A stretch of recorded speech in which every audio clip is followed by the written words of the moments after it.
사울이 하나님의 뜻을 물었을 때에 하나님은 응답하지 않았습니다. 그래서 그가 그 죄가 요나단에게서 왔다는 것을 알았지만 백성들의 만류로 요나단을 죽이지 못했습니다. 하나님께서 사울을 왕으로 세우셨지만 사울은 점점 더 왕으로서의 그런 권위를 잃어가고 있었습니다. 사울과 같이 경솔이 맹세를 할 때에 권위가 땅에 떨어지고 남을 탓할 때에 역시 권위가 떨어진다고 했습니다. 그러나 참된 권위는 하나님이 높여주셔야 한다는 것을 기억을 해야 하겠습니다. 하루는 하나님이 사무엘을 통하여서 사울에게 말씀하시기를 아말렉과 그의 소유를 완전히 진멸하라는 명령을 주셨습니다. 자신이 소유를 완전히 아말렉이 이렇게 진멸할 수밖에 없었던 것은 처음에 이스라엘 백성들이 출애굽할 때에 이 광야길을 걸을 때 뒤편에서 아말렉군이 이스라엘이 가장 약한 사람들부터 이렇게 쳤기 때문에 하나님께서 그것을 이제 여기서 용서해 주지 않으신다는 겁니다.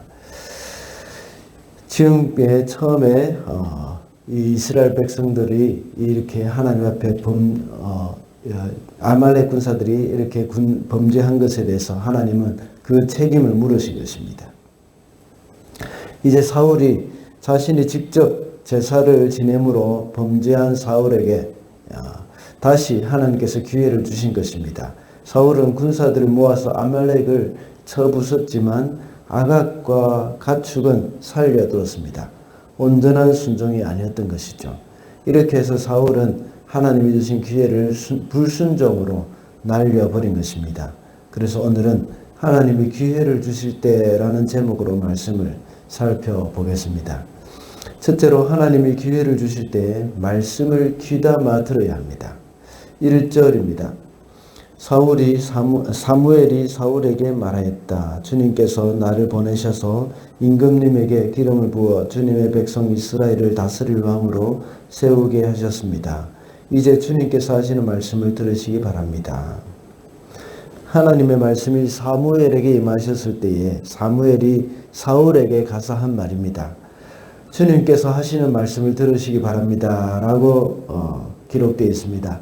하나님은 어떤 중요한 말씀을 하실 때에 항상 이와 같은 언급을 먼저 하셨습니다.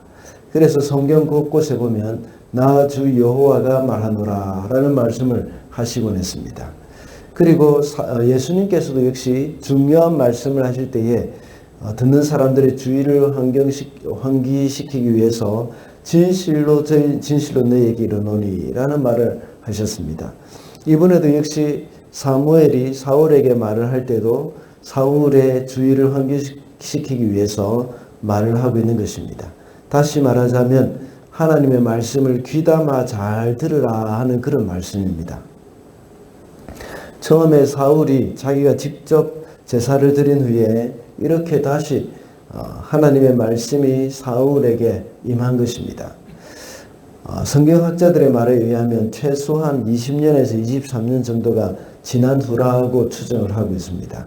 이렇게 오랜 시간이 지난 후에 하나님은 사울에게 다시 말씀을 하신 것입니다. 하나님께서 사울을 포기하지 않으시고 새롭게 변화할 수 있는 기회를 주신 것으로 볼 수 있습니다. 이때 사울은 하나님의 이 말씀을 듣고 말씀을 귀담아 들어야 했습니다. 그러나 결론적으로 볼 때에 사울은 그러지 못했다는 것을 우리가 알 수 있습니다. 우리의 삶 가운데서도 역시 마찬가지죠. 우리는 누구나 실수할 수도 있습니다. 그러나 하나님은 그것으로 인해서 우리를 영원히 멸망시키지 망하게 하거나 내버리지 않으십니다. 항상 우리에게 기회를 주십니다. 그 기회가 주어질 때 먼저 하나님의 말씀을 귀담아 잘 들어야 한다는 것입니다. 둘째로 하나님이 기회를 주실 때에 행동으로 순종해야 합니다. 7절과 8절입니다.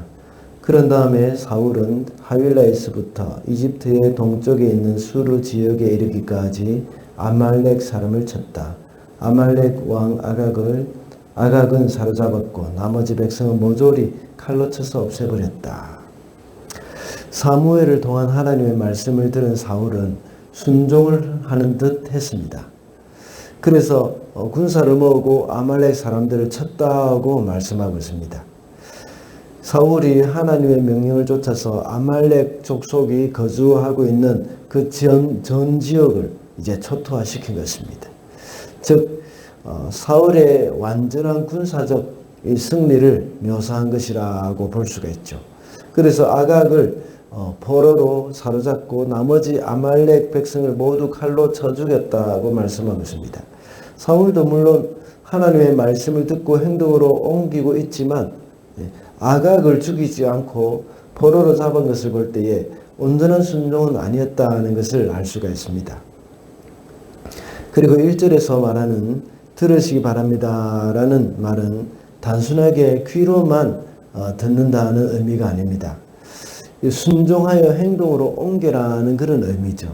우리가 흔히 말을 잘 듣는다 또는 말을 안 듣는다는 말을 할 때에 이 귀로 듣는 것만을 의미하는 것은 아닙니다. 그것을 행동으로 옮기는 것까지 이렇게 포함이 되는 것을 말하는 것입니다. 여기까지는 순종이 가능합니다. 물론 승리는 이미 따놓은 것이기 때문에 순종만 하면 이제 이길 수 있는 것입니다. 하나님이 이미 승리를 주셨기 때문에 전쟁에 나가면 무조건 이기게 되어 있었던 것입니다. 하나님이 말씀하실 때 우리가 마음만 먹으면 거저 얻은 것이라고 할 수 있습니다. 하나님이 아말렉을 치라는 것은 이미 승리하게 하시는 하나님의 계획이 있었기 때문입니다. 하나님은 우리에게 어려운 것을 요구하지 않으십니다. 하나님이 이미 일을 다 해놓으시고 우리의 순종을 보기 원하시기 때문입니다. 다만 우리 인간의 마음이 문제입니다. 여전히 그것을 어려워하고 싫어하기 때문에 순종이 안 되는 경우가 많습니다. 왜냐하면 아직도 우리의 자아가 살아있기 때문입니다. 행동으로 옮길 때 이미 다 해결이 되는 것입니다. 그러나 행동을 옮기지 않기 때문에 해결이 안 되는 겁니다. 제자훈련의 생활과제를 계속 내어줄 때도 행동으로 옮기는 훈련이기 때문에 그렇습니다. 그것을 실행해 버리면 자유롭게 됩니다. 그러나 실행하지 않게 되면 그 문제는 계속 해결이 되지 않는 것과 마찬가지입니다. 그러므로 하나님이 기회를 주실 때에 행동으로 순종을 해야 하는 겁니다. 마지막으로 하나님이 기회를 주실 때 마지막 마무리까지 온전해야 합니다. 9절 말씀입니다.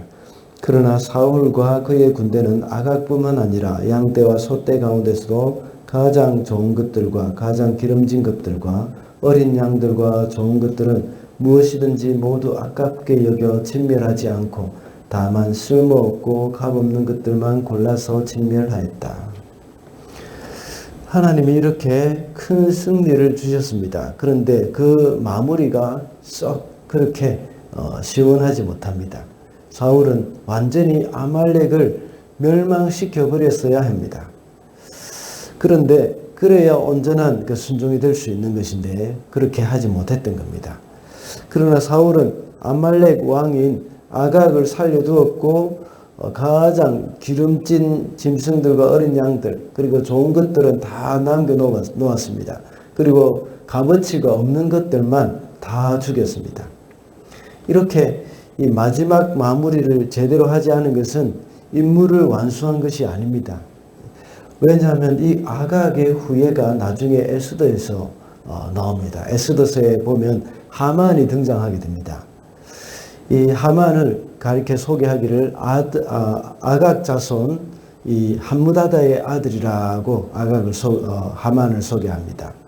물론 오늘 본문에 나오는 사무엘이 아각을 죽인 것으로 나타납니다. 그럼에도 불구하고 아각의 후손이 에스더 시대까지 남아있다는 것은 사울이 아각만 남긴 것이 아니라 그 가족들도 남겼다는 것을 우리가 짐작해 볼 수가 있습니다. 그 중에 사무엘이 아각을 죽였던 것입니다. 아각이 가장 왕이었기 때문에 왕을 죽였던 겁니다. 이렇게 해서 결국 사울이 마지막 마무리를 잘 하지 않은 것으로 인하여서 어떻게 됐습니까? 약 600여 년이 흐른 후에 유대민족이 아각의 후손 하만으로 말미암아서 큰 위기 가운데 빠지게 되는 겁니다. 온전하지 못한 순종의 결과가 이렇게 무섭게 나타나게 된 것입니다. 하나님은 범죄한 우리를 영원히 버리지 않으시고 다시 기회를 주실 때가 있습니다. 그때 우리는 죄의 씨앗을 완전히 제거해야 합니다. 그래서 철저하게 내어버려야 합니다. 이것이 바로 죄에 대해서 죽는다는 표현이기도 합니다. 이것이 남아있을 경우에 나중에 하만과 같은 존재가 되어서 우리의 영혼까지도 위협하게 된다는 사실을 우리는 잊어서는 안 되겠습니다. 그러므로 우리는 마지막 마무리까지 온전히 순종하며 살아가야 하겠습니다. 말씀을 맺겠습니다. 오늘은 하나님이 기회를 주실 때라는 제목으로 말씀을 살펴봤습니다. 하나님이 기회를 주실 때에 하나님의 말씀을 귀담아 들어야 하고 행동으로 순종해야 하며 마지막 마무리까지 온전해야 한다고 했습니다. 우리는 항상 우리를 위하시고 하나님은 항상 우리를 위하시는 분이시고 또 우리가 실수하더라도 또다시 기회를 주시는 분이십니다. 그 기회를 우리는 잘 활용하여서 오늘도 하나님의 온전한 백성으로 살아가게 되는 저와 여러분이 되시기를 바랍니다.